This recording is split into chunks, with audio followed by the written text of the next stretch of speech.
Release ആയതിനു ശേഷം ഒരുപാട് ട്രോള് വന്നല്ലോ. അതായത് പ്രധാനമായിട്ട് താങ്കളെ ചുറ്റിപ്പറ്റിയ ഒരുപാട് ട്രോളുകൾ വരുന്നത്. അതായത് ഇപ്പടി ഇരുന്ന കുട്ടി ഇപ്പടി ആയിട്ട് അതിന്റെ കാര്യസ്ഥനും ഈ പെർട്ടിക്കുലർ റോളും കമ്പയർ ചെയ്തിട്ടാ ഒരു ട്രാൻസ്ഫോർമേഷൻ ഉണ്ടല്ലോ. ഇപ്പൊ മഹിമ തന്നെ തിരിച്ചു നോക്കുന്ന സമയത്ത് ഇത് എന്തൊരു ട്രാൻസ്ഫോർമേഷൻ എന്ന് തോന്നിയിട്ടില്ലേ? ഞാൻ ആദ്യ സിനിമയിൽ കാര്യസ്ഥനിൽ അഭിനയിക്കുന്ന സമയത്ത് ഞാൻ 10th കഴിഞ്ഞേക്കുന്ന സമയത്താണ് ഞാൻ കാര്യസ്ഥനിൽ അഭിനയിക്കുന്നത്. I was very young. എനിക്ക് സിനിമ ബാക്ക്ഗ്രൗണ്ടിൽ ഇങ്ങനെ സിനിമയിൽ ആരും ഇല്ല, അങ്ങനെ ബാക്ക്ഗ്രൗണ്ട് ഒന്നും ഇല്ലാത്തിരിക്കുന്ന സമയത്ത് ഐ വാസ് വെരി ന്യൂ. സിനിമയിൽ അഭിനയിക്കണം എന്നുള്ളൊരു ആഗ്രഹം അല്ലാതെ എനിക്ക് ഒന്നും അറിഞ്ഞൂടാ, ABCD പോലും അറിഞ്ഞൂടാ. that is how it started off. അതിനുശേഷം കാര്യസ്ഥന് ശേഷം ഞാനൊരു തമിഴ് സിനിമ ചെയ്തു. പിന്നെ എന്ത് പറ്റിയെന്ന് വെച്ചാൽ ഞാൻ ചെയ്ത തമിഴിൽ ആദ്യം ചെയ്ത സിനിമ എന്ന് പറയുന്നത് ഒരു പക്ക ഒരു വില്ലേജ് ഗെറ്റപ്പിലൊക്കെ ഉള്ള ഒരു സിനിമയായിരുന്നു. എണ്ണയൊക്കെ തേച്ച് അങ്ങനെയൊക്കെ ഒരു ഗെറ്റപ്പിലുള്ള ഒരു സിനിമയായിരുന്നു. അപ്പൊ അതിനുശേഷം എനിക്ക് തമിഴിൽ വന്ന സിനിമകളും തന്നെ എല്ലാം അതേ ഒരു കൈൻഡ് ഓഫ് സിനിമാസ് ആയിരുന്നു. അതെ, ഒരു വില്ലേജ് ക്യാരക്ടർ തന്നെയായിരുന്നു. എനിക്കൊന്ന് വെരി റീസെന്റ് അണ്ടിൽ ഒരു 2 years മുൻപ് വരെയുള്ള ഞാൻ ചെയ്ത സിനിമകളെല്ലാം അങ്ങനെയുള്ള സിനിമകളാണ്. അപ്പോൾ സോഷ്യൽ മീഡിയയിലായാലും സോഷ്യൽ മീഡിയ പ്ലാറ്റ്ഫോംസിലായാലും ഒക്കെ വന്ന് എൻ്റെ പിക്ചേഴ്സ് ഒക്കെ അങ്ങനെയുള്ള ഫോട്ടോസ് ആയിരിക്കും. പിന്നെ ഓവർ ദീസ് ഇയേഴ്സ് എന്ത് പറ്റിയെന്ന് വെച്ചാൽ ഈ മേക്കപ്പിനെ പറ്റിയും സെൽഫ് കെയറിനെ പറ്റിയും how to take care of yourself, how to dress എന്നുള്ള കാര്യങ്ങളൊക്കെ നമ്മൾ ഓവർ ദി ഇയേഴ്സ് ആണല്ലോ പഠിക്കുന്നത്. ബിക്കോസ് ഞാൻ വന്നതെന്ന് പറയുന്നത് കാസർഗോഡ് എന്ന് പറയുന്ന ഒരു സ്ഥലത്തു നിന്നാണ്. അപ്പം വളരെ അങ്ങനെയുള്ള ഒരു ഏരിയ എന്നാണ് ഞാൻ വരുന്നത്. അപ്പം അവിടെ അങ്ങനെ അത്രയും ഫാഷൻ ഫോർവേഡായ ഒരു എന്താ പറയുക, ഒരു ആംബിയൻസോ ഒരു സറൗണ്ടിങ്ങോ അല്ല ഞാൻ വളർന്ന് വന്നത്.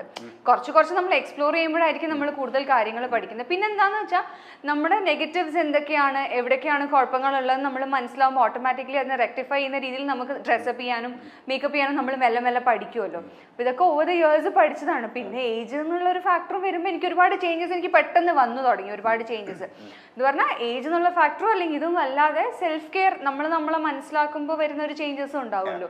അപ്പൊ അങ്ങനെയാണ് ഇപ്പൊ എനിക്ക് അറിയാം ഏകദേശം ഇന്ന് ഉടുപ്പിട്ട എനിക്ക് കൊള്ളില്ല, ഇന്ന് ഉടുപ്പിട്ട എനിക്ക് കൊള്ളും, ഇങ്ങനെ മേക്കപ്പ് ചെയ്താൽ എനിക്ക് ഭംഗിയാണ്, ഇങ്ങനെ ചെയ്താൽ ഭംഗിയല്ല എന്നുള്ള കാര്യങ്ങളൊക്കെ നമുക്ക് അറിയാമല്ലോ. അങ്ങനെയാണ് ആ transformation. But it was drastic അല്ലേ? ഞാനൊരു ഫോട്ടോ കാണിച്ചു തരട്ടെ. ഇവരുടെ ഞെട്ടിപ്പിക്കുന്ന ഒരു ട്രാൻസ്ഫോർമേഷൻ. ഇപ്പൊ ട്രാൻസ്ഫോർമേഷൻ വീഡിയോസ് ഇടയ്ക്ക് റീലിലൊക്കെ പോവല്ലോ.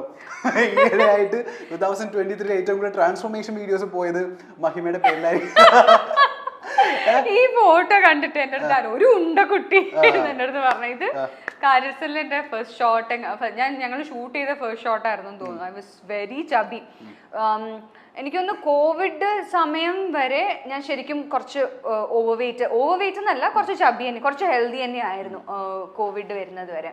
കോവിഡിന്റെ സമയത്ത് എന്ത് പറ്റിയെന്ന് വെച്ചാൽ ഈ 2 years എല്ലാവരും ജോബ്ലെസ് ആയിരുന്നല്ലോ. അപ്പൊ നമുക്ക് വർക്ക് നടക്കുന്നില്ല, ഒന്നും നടക്കുന്നില്ല, നമ്മൾ സൈൻ ചെയ്ത പ്രോജക്ട്സ് ഒക്കെ മാറിപ്പോകുന്നു, വേറെ ആൾക്കാരൊക്കെ സൈൻ ചെയ്യുന്നൊക്കെ വരുമ്പോൾ അപ്പോഴാണ് ഈ സെൽഫ് റിയലൈസേഷൻ എന്നുള്ള കാര്യം നടന്നത്. ഓക്കെ, നമ്മൾ എന്തെങ്കിലുമൊക്കെ കറക്റ്റ് ചെയ്യണം, ഇങ്ങനെ നടന്നാൽ പോരാ എന്നുള്ള ഒരു തോട്ട് എനിക്ക് ആ കോവിഡ് സമയത്താണ് വന്നത്. അപ്പൊ ആ 2 വർഷത്തിനുള്ളിലാണ് ഞാൻ ബോഡി വെയിറ്റ് ഒക്കെ റെഡ്യൂസ് ചെയ്ത് കുറച്ച് കഷ്ടപ്പെട്ട് പണിയെടുത്തു. ശരിക്കും പറഞ്ഞാൽ എനിക്ക് തോന്നുന്നു കോവിഡ് സമയത്ത് എല്ലാവരും പുട്ട് ഓൺ ചെയ്തിട്ടായിരിക്കും ഉണ്ടാവും, അധികം പേരും ലേസി ആയിരുന്നിട്ടൊക്കെ. എനിക്ക് നേരെ തിരിച്ചാ നടന്നത്. ആ റിയലൈസേഷന്റെ ഭാഗമായിട്ട് ഞാൻ വെയിറ്റ് ലോസ് ചെയ്തു. എനിക്ക് എന്തൊക്കെ ചെയ്യണം, എന്തൊക്കെ പ്രശ്നങ്ങൾ ഉണ്ടെന്നൊക്കെ മനസ്സിലാക്കി ഞാൻ അപ്പോഴാണ് അതൊക്കെ മെല്ലെ മെല്ലെ മാറ്റിക്കൊണ്ടുവന്നത്. ഇപ്പൊ തിരിഞ്ഞു നോക്കുന്ന സമയത്ത് പല സിനിമകളിൽ പല മുഖം പോലെ തോന്നുന്നുണ്ടോ? ഇപ്പോഴും എനിക്ക് തോന്നുന്നുണ്ട്. ഇപ്പൊ ഒരു പടത്തിലുള്ള മുഖമായിരിക്കില്ല എനിക്ക് അടുത്ത പടത്തില്. മധുരാജയിൽ കണ്ട ആളെയല്ല ഇപ്പൊ ഉള്ള ഡയറ്റിനും മേക്കപ്പിനൊക്കെയാണ്. ഡയറ്റിന്റെയും മേക്കപ്പിന്റെ ഉണ്ട്, സെൽഫ് കെയർ ഉണ്ട്. നമുക്ക് ഞാൻ പറഞ്ഞല്ലോ, ഇപ്പൊ നമുക്കറിയാം നമ്മുടെ പ്രശ്നങ്ങൾ എവിടെയാണെന്നുള്ള. അപ്പൊ നമ്മള് പണ്ടൊക്കെ സ്ക്രീൻ ഫേസ് ചെയ്യുന്ന സമയം, നമ്മള് ക്യാമറ ഫേസ് ചെയ്യുന്ന സമയത്ത് നമ്മൾ പെർഫോമൻസ് മാത്രം നോക്കിയാൽ മതി എന്ന്, അവിടെയാണ് ഒരു ആക്ടറിൽ വരുന്ന ഒരു ഡെവലപ്മെന്റ് എന്ന് എനിക്ക് തോന്നുന്നു. ആദ്യമൊക്കെ നമ്മൾ ഇത് മാത്രം നോക്കിയാൽ മതി, നമ്മൾ അഭിനയം മാത്രം ശ്രദ്ധിച്ചാൽ മതി എന്ന് വിചാരിക്കുന്ന ഒരു സ്റ്റേജ് ആയിരുന്നു. പിന്നെ നമുക്ക് നമ്മുടെ ആംഗിൾസ് ഒക്കെ മനസ്സിലായി തുടങ്ങി. ഈ ആംഗിളിലായിരിക്കും അപ്പൊ നമ്മൾ കുറച്ചൊക്കെ അഡ്ജസ്റ്റ് ചെയ്ത് ഇങ്ങനെയൊക്കെ നിന്നാ ഏതൊക്കെ രീതി കണ്ടാൽ ഭംഗിയായിരിക്കും എന്നുള്ളതൊക്കെ നമ്മൾ പഠിക്കുമല്ലോ. അപ്പം ഓരോ സിനിമയിൽ നിന്നും കുറച്ച് കാര്യങ്ങൾ പഠിച്ചു വരുമ്പോൾ ആ ചേഞ്ച് എന്തായാലും സിനിമയിൽ കാണും. പിന്നെ എനിക്ക് തോന്നുന്നു എൻ്റെ ഫേസ് ആയാലും ഫേസ് സ്ട്രക്ചർ ആയാലും പെട്ടെന്ന് മാറുന്ന ഒരു സ്റ്റൈൽ. ഇപ്പൊ പണ്ട് ഐ ഹാഡ് എന്താ പറയാ ഒരു റൗണ്ട് ഫേസ് ആയിരുന്നു, അതൊക്കെ മാറി ഒരു പക്ഷെ വെയിറ്റ് ലോസിന് ഒരു വെയിറ്റ് ലോസിൻ്റെതും ഉണ്ടല്ലോ. അപ്പം അതും കൊണ്ടൊക്കെ വന്ന ചേഞ്ചസ് ആയിരിക്കാം. പണ്ട് സ്കൂളിൽ ഇപ്പൊ LP ക്ലാസ്സിലൊക്കെ പഠിച്ചിരുന്ന സ്കൂൾസിലെ ഫ്രണ്ട്സ് ഒക്കെ ഉണ്ടായിരിക്കുമല്ലോ, അവര് കുറെ കാലത്തിന് ശേഷം താങ്കളെ കാണുന്ന സമയത്ത് ഇത് താനാണോ ചോദിക്കാറുണ്ടോ? ചോദിച്ചിട്ടില്ല ആക്ച്വലി, എന്റെ അടുത്ത് ഇതുവരെ ആരും ചോദിച്ചിട്ടില്ല അങ്ങനെ. അങ്ങനെ എന്റെ കൂടെ പഠിച്ച ആരും എന്റെ അടുത്ത് ചോദിച്ചിട്ടില്ല. ഒരുപക്ഷെ എന്റെ സിനിമയെ കണ്ടിട്ട് ഒരു സിനിമയെ കണ്ടിട്ട് അടുത്ത സിനിമയെ കാണുമ്പോൾ ഈ കൊച്ചു തന്നെയാണോ എന്ന് ചോദിച്ചിട്ടുണ്ട്. Yes yes. ആദ്യത്തെ സിനിമ റിലീസായതിനു ശേഷം ഈ പറഞ്ഞ പോലെ ഒരുപാട് ട്രോള് വന്നല്ലോ. അതിലൊരു ട്രോള് ഇതാണ്, ഇത്രയും ഭംഗിയുള്ള കുട്ടിയാണ് ആ കുട്ടിനെ ഒരുപാട് ടാൻ ചെയ്തിട്ട് എന്താ പറയാ ഒന്ന് അങ്ങനെ ഒരു തീരുമാനം. ഞങ്ങള് സിനിമ ഷൂട്ടിന് മുമ്പ് തന്നെ ഒരു ലുക്ക് ടെസ്റ്റ് ഒക്കെ കാര്യങ്ങളൊക്കെ ഉണ്ടായിരുന്നു. അപ്പം നഹാസർ പറഞ്ഞ കാര്യം എന്താ വെച്ചാൽ 2 ടൈം പീരീഡ് ആണ്, ടൈം കാണിക്കുന്നുണ്ടല്ലോ, ഒന്ന് പ്രസന്റും ഒന്ന് പാസ്റ്റും കാണിക്കുന്നുണ്ടല്ലോ. അപ്പൊ പ്രസന്റ് വരുന്ന സമയത്ത് ടോൺ ഡൗൺ ചെയ്യണം എന്നുള്ളത് ഞങ്ങൾ മുന്നേ തന്നെ തീരുമാനിച്ച കാര്യമായിരുന്നു. ആ സമയത്ത് ടോൺ ഡൗൺ ചെയ്യണം എന്നുള്ളത്. അല്ലാത്തതിലും ടോൺ ഡൗൺ ആയിപ്പോയി. അതെന്താ വെച്ചാൽ ആദ്യം ഞങ്ങൾ ഷൂട്ട് ചെയ്തത് പ്രസന്റ് ആണ്. അപ്പൊ പ്രസന്റ് നല്ലോണം ഡാർക്ക് ചെയ്ത് ഞങ്ങൾ ഷൂട്ടൊക്കെ ചെയ്തു. അതിനുശേഷമാണ് ഞങ്ങൾ മറ്റേ പോർഷനിലോട്ട് പോകുന്നത്, 90s പോകുന്നത്. അപ്പൊ എന്ത് പറ്റിയെന്ന് വെച്ചാൽ ഞങ്ങള് എന്റെ ഒറിജിനൽ കളറിൽ പോകുമ്പോൾ ഭയങ്കര ഡിഫറൻസ് ഫീൽ ചെയ്തു തുടങ്ങി ഓൺ സ്ക്രീൻ. ഒരാൾക്ക് ഇങ്ങനെ ഒന്ന് ഇനി എന്ത് കഷ്ടപ്പാടാണെങ്കിലും നടക്കില്ലല്ലോ. അപ്പം എന്ത് കഷ്ടപ്പാടാണെങ്കിലും ഒരാൾ ഇവിടുന്ന് ഇങ്ങനെ മാറാൻ ഒരു സാധ്യതയില്ലല്ലോ. അപ്പം അതുകൊണ്ടാണ് നമ്മുടെ പാസ്ലിംഗ് ക്യാരക്ടർ കുറച്ച് ടോൺ ഡൗൺ ചെയ്യാമെന്നുള്ള ഒരു പ്ലാൻ വന്നത്. പിന്നെ മാത്രമല്ല എന്താന്ന് വെച്ചാൽ അതില് പാസ്റ്റ് ഷൂട്ട് ചെയ്ത സീക്വൻസിലൊക്കെ എൻ്റെ ഔട്ട്ഫിറ്റ്സ് നിങ്ങൾ ശ്രദ്ധിച്ചാൽ കുറച്ചൊരു എന്താ പറയുക ഭയങ്കര പെപ്പി ആയ ക്ലോത്ത്സ് ആണ് എല്ലാം, ഹെയർ സ്റ്റൈൽ ആയാലും അതൊക്കെ. അപ്പം എൻ്റെ നാച്ചുറൽ സ്കിൻ ടോണിൽ പോകുമ്പോൾ എന്ത് പറ്റിയെന്ന് വെച്ചാൽ കുറച്ചുകൂടെ ക്യാരക്ടർ കുറച്ചുകൂടെ എന്താ പറയുക മോഡേണൈസ് ആയ പോലെ ഒരു ഫീൽ വന്നു തുടങ്ങി. ആ സ്കിൻ ടോണും ആ ഹെയർ സ്റ്റൈലും അതൊക്കെ വരുമ്പോൾ. അപ്പം അങ്ങനെയാണ് ശരിക്കും അതിൽ ടോൺ ഡൗൺ ചെയ്യാൻ പ്ലാൻ ഇല്ലായിരുന്നു. അപ്പം അങ്ങനെയാണ് അത് ടോൺ ഡൗൺ ചെയ്തത്. ശരിക്കും നമ്മുടെ സിനിമയിലൊക്കെ അവസരം വരുന്ന സമയത്ത് നമ്മളുടെ ഏറ്റവും ബെസ്റ്റ് പാട്ടായിരിക്കുമല്ലോ നമ്മൾ കാണിക്കാൻ എപ്പോഴും ആഗ്രഹം. ഇപ്പൊ സിനിമയിലൊക്കെ നമ്മള് ഇപ്പൊ ക്യാമറയിലൊക്കെ വരുന്ന സമയത്ത് ഞാൻ എപ്പോഴും ശ്രദ്ധിക്കും, അതായത് ഇതേ സംഭവം നമ്മളൊന്ന് ഡീറ്റാൻ ചെയ്യുന്ന സമയത്ത് നമുക്ക് സങ്കടം വരാറില്ല. ശരിയാ.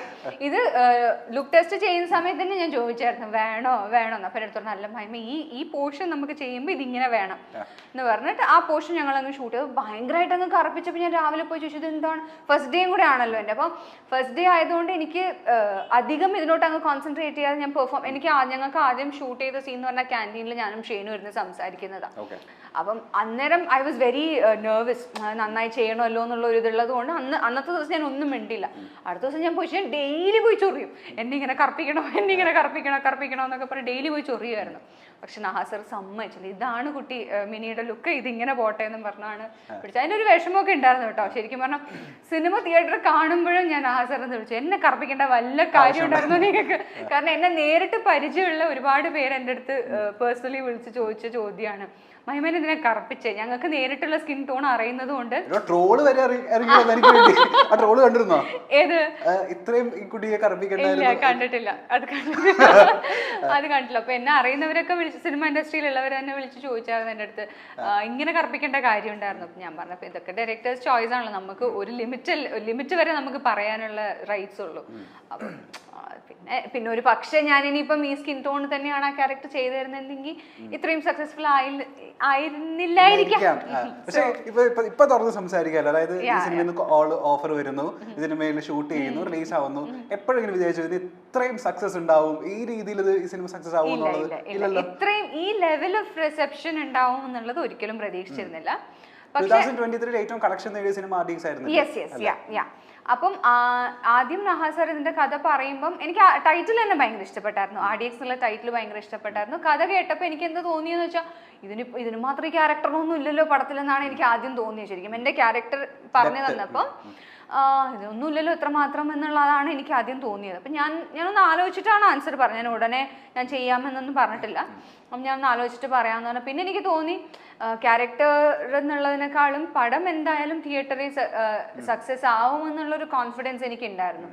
പിന്നെ ഇതിനു മുമ്പും നഹാസർ ആരവം എന്ന് പറഞ്ഞ സിനിമ ചെയ്യുന്ന സമയത്തും എന്നെ വിളിച്ചായിരുന്നു. അതിൽ പെപ്പയായിരുന്നു ഹീറോ.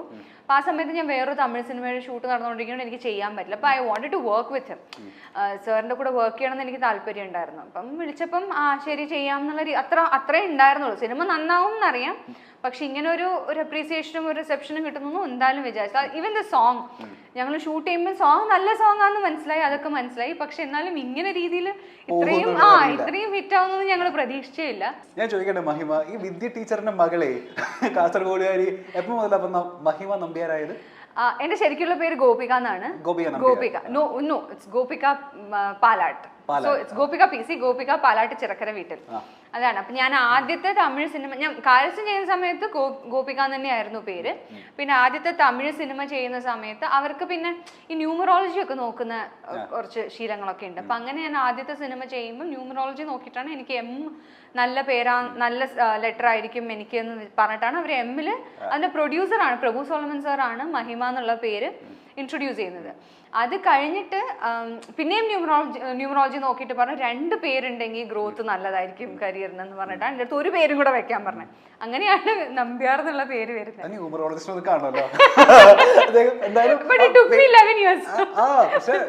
ഗ്രോത്ത് ഉണ്ടായി അല്ലേ ആ പേര് വന്നതിന് ശേഷം ആ സിനിമയിൽ നിന്ന് പിന്നെ വെച്ചിട്ട് കയറ്റായിരുന്നു. പക്ഷെ ഇതിപ്പോ പുറകിലേക്ക് ഒന്ന് തിരിഞ്ഞ് നോക്കുന്ന സമയത്ത് ഭയങ്കര സിനിമാറ്റിക് ആയിട്ട് തോന്നുന്നുണ്ട് ലൈഫ്. കാരണം സിനിമ മാത്രം ലക്ഷ്യം വെച്ച് നടന്നിരുന്ന ഒരു പെൺകുട്ടി ഒരു സുപ്രഭാതത്തിൽ ബേക്കൽ ഫോർട്ടിൽ ചുമ്മാ വെറുതെ പോവുക. അപ്പൊ അപ്രതീക്ഷിതമായിട്ട് നടന്നിട്ടുണ്ടല്ലോ സത്യം. അപ്പൊ ഒരു ഡയറക്ടർ വന്ന് നമ്മൾ ഇങ്ങോട്ട് അപ്രോച്ച് ചെയ്യുക. അതിപ്പോ സിനിമ മാത്രം നോക്കി നടന്നിരുന്ന ഒരു കുട്ടിക്ക് ഇപ്പൊ ഒരു ഡ്രീം കം ട്രൂ അല്ലേ? ഓം ശാന്തി ഓമില് ഷാരൂഖ് പറയുന്ന ഡയലോഗ് പോലെ നമ്മള് പറയൂലേ അതിനകത്ത് എത്ര ഒരു കാര്യം ഭയങ്കരമായി ആഗ്രഹിച്ചാൽ എങ്ങനെയെങ്കിലും നടക്കും എന്ന് പറയില്ല. അതുപോലെയാണ് I always wanted to become an actor. എനിക്ക് ചെറുപ്പം തൊട്ടേ ആ ഒരു ആഗ്രഹം ഉണ്ടായിരുന്നു. അപ്പം സ്കൂളിൽ പഠിക്കുന്ന സമയത്ത് ഞാൻ പറഞ്ഞിട്ടുണ്ട് തോന്നുന്നതിന് മുമ്പും സ്കൂളിൽ പഠിക്കുന്ന സമയത്ത് എൻ്റെ ഫ്രണ്ട്സ് ഒക്കെ ഇങ്ങനെ ഓടിച്ചാടി കളിക്കുമ്പോഴൊന്നും ഞാൻ ഓടിച്ചാടി കളിക്കില്ല. കാരണം എങ്ങാനും വീണ് കയ്യിലെങ്ങാനും മുറിവ് പറ്റിയ സിനിമയിൽ ഇത് കാണും. അപ്പൊ തൊട്ടേ 3rd-ലോ 4th-ലോ പഠിക്കുമ്പോൾ തൊട്ടേ എൻ്റെ മനസ്സിൽ സിനിമയായിരുന്നു. പക്ഷെ അമ്മ ടീച്ചറാണ്, അച്ഛൻ എഞ്ചിനീയറാണ്. അപ്പം എഡ്യൂക്കേറ്റഡ് ഫാമിലി ആയതുകൊണ്ട് എഡ്യൂക്കേഷൻ കമ്പൽസറി ആയിരുന്നു വീട്ടിൽ. അതെന്തായാലും പഠിക്കണം എന്നുള്ള നിർബന്ധമായിരുന്നു. So I had no like എങ്ങനെ പോകണം എന്ത് ചെയ്യണം എന്നൊന്നും അറിയില്ലായിരുന്നു. അപ്പം വളരെ യാദൃശ്ചികമായിട്ടാണ് ഇങ്ങനെ ബേക്കൽ ഫോർട്ടിൽ ഞങ്ങൾ ഫാമിലിയുടെ കൂടെ പോകുന്ന സമയത്ത് ഒരു ഡയറക്ടർ വന്ന് അവിടെ ലൊക്കേഷൻ കാണാൻ വന്നൊരു ഡയറക്ടർ പുള്ളിക്കാരൻ്റെ സിനിമയിലോട്ട് വിളിക്കുന്നത്, സിസ്റ്റർ റോൾ ചെയ്യാൻ വേണ്ടിയിട്ടാണ് വിളിക്കുന്നത്. അപ്പം അങ്ങനെ എൻ്റെ 10th എക്സാം കഴിഞ്ഞിട്ട് വരാമെന്ന് ഞാൻ പറയുന്നു. എൻ്റെ 10th എക്സാം കഴിഞ്ഞിട്ട് ഞാൻ പോയപ്പം ഷൂട്ട് സ്റ്റാർട്ട് ചെയ്യുന്ന സമയത്ത് അതിൻ്റെ ക്യാമറാമാൻ സാറാണ് എൻ്റെ അടുത്ത് പറയുന്നത്. ഒരു മലയാളിയായിരുന്നു പുള്ളിക്കാരൻ. It was A Tamil film. Cameraman എൻ്റെ അടുത്ത് പറയുന്നു, പിന്നെ സ്റ്റാർട്ട് ചെയ്യാൻ പോലെ ഡെബ്യൂ അല്ലേ, കുറച്ചുകൂടെ നല്ല ക്യാരക്ടറിൽ സ്റ്റാർട്ട് ചെയ്തപ്പോൾ അത് എങ്ങാനും 1 ദിവസം 2 ദിവസം എങ്ങാനുള്ള സീനായിരുന്നു ആ ക്യാരക്ടറിന്. വേറൊരു സിനിമയിൽ സ്റ്റാർട്ട് ചെയ്താൽ പോരെ, നിങ്ങൾക്കൊന്ന് റീകൺസിഡർ ചെയ്തുകൂടെ എന്ന് പുള്ളിക്കാരൻ ചോദിച്ചു. അങ്ങനെയാണ് ഞങ്ങൾ തിരിച്ചു വരുന്നത്. പിന്നെ അവിടുന്ന് എൻ്റെ ഫോട്ടോ കണ്ടിട്ടാണ് കാര്യസ്ഥലിലോട്ട് ആരോ അയച്ചു കൊടുക്കുന്നതും കാര്യസ്ഥലിൽ ഞാൻ വരുന്നതും. കാര്യസ്ഥലിന് എൻ്റെ ഫോട്ടോ ആണ് പിന്നെ തമിഴിൽ സാട്ടെ എന്ന് പറയുന്ന സിനിമയിലേക്ക് അയച്ചു കൊടുക്കുന്നത്. അപ്പം ഇറ്റ് ജസ്റ്റ് ഹാപ്പൻഡ്. ഞാനായിട്ട് പോയിട്ട് ആരെയും എവിടെയും ഓഡിഷൻ കൊടുക്കുകയോ ട്രൈ ചെയ്യേണ്ടിയോ എനിക്ക് വന്നിട്ടില്ല. ഫസ്റ്റ് എൻ്റെ തമിഴ് സിനിമ സാട്ടെ എന്ന് പറഞ്ഞ സിനിമ റിലീസ് ആയപ്പോൾ തന്നെ I started getting good opportunities from Tamil. അപ്പം എനിക്ക് അങ്ങനെ ഒരു എവിടെയും പോയി ഒരുപാട് കഷ്ടപ്പെട്ട് സ്ട്രഗിൾ ചെയ്യേണ്ടി വന്നിട്ടില്ല. നമ്മൾ ആഗ്രഹിച്ച കാര്യം I very badly wanted to become an actor. അപ്പം അത് ദൈവം സഹായിച്ചു. ചിത്രങ്ങളിലൂടെ എത്തി മലയാളി മനസ്സിൽ കയറിക്കൂടിയ താരമാണ് മഹിമ നമ്പ്യാർ. RDXന് ശേഷം താരത്തിന്റെ ആരാധകരുടെ എണ്ണം വർദ്ധിച്ചു. താരത്തിന്റെ കാസർഗോഡ് ഭാഷ കേൾക്കാനും ആരാധകർക്ക് വലിയ ഇഷ്ടമാണ്. ഉണ്ണിമുകുന്ദന്റെ ജയ് ഗണേശ് ആണ് നടിയുടേതായി പിന്നീട് ഏറ്റവും ഒടുവിൽ പുറത്തിറങ്ങിയ ചിത്രം. തന്റെ പേരിനൊപ്പം നമ്പ്യാർ വന്നതിനെ പറ്റി മഹിമ പലപ്പോഴും തുറന്നു പറഞ്ഞിട്ടുണ്ട്. അമ്മ ടീച്ചറായിരുന്നു, അച്ഛൻ മറ്റൊരു പ്രൊഫഷനും. അതുകൊണ്ട് തന്നെ തനിക്ക് ടീച്ചറാകാൻ വലിയ താല്പര്യമില്ലായിരുന്നു. ഡോക്ടർ ആകാനായിരുന്നു തനിക്ക് താല്പര്യം, അല്ലെങ്കിൽ എഞ്ചിനീയർ ആകാൻ. ഗോപിക എന്നായിരുന്നു തന്റെ പേരെന്ന് മുൻപ് പല അവസരങ്ങളിലും നടി തുറന്നു പറഞ്ഞിരുന്നു. എന്നാൽ ഇത് ആദ്യമായിട്ടാണ് താൻ എങ്ങനെ മഹിമ നമ്പ്യാർ ആയി എന്നതിനെ പറ്റി താരം വെളിപ്പെടുത്തിയത്. ഇപ്പോഴും റെക്കോർഡിക്കലി തന്റെ പേര് ഗോപിക PC എന്ന് തന്നെയാണ്. പാലക്കാട്ട് ചിറകര വീട്ടിൽ ഗോപിക. വലിയ പേരാണ്. തന്റെ അടുത്ത് ഉണ്ണിയും പറഞ്ഞു ഭയങ്കര വെയിറ്റുള്ള പേരാണ് മഹിമ നമ്പ്യാർ എന്ന്. കാര്യസ്ഥനായിരുന്നു തന്റെ ആദ്യ പടം. അതിൽ ഗോപിക തന്നെയാണ്. ദിലീപേട്ടന്റെ അനുജത്തിയായിട്ടായിരുന്നു ചിത്രത്തിൽ അഭിനയിച്ചത്. അതിനുശേഷം തമിഴിൽ പ്രഭു സോളമൻ സാറിന്റെ സിനിമയാണ് ചെയ്തത്. ഗോപിക എന്ന പേരിൽ നടിയുണ്ടല്ലോ. ആ സമയത്ത് ഗോപിക ചേച്ചി സജീവമായി വർക്ക് ചെയ്യുകയായിരുന്നു. അതിനാൽ പേര് മാറ്റുകയായിരുന്നു.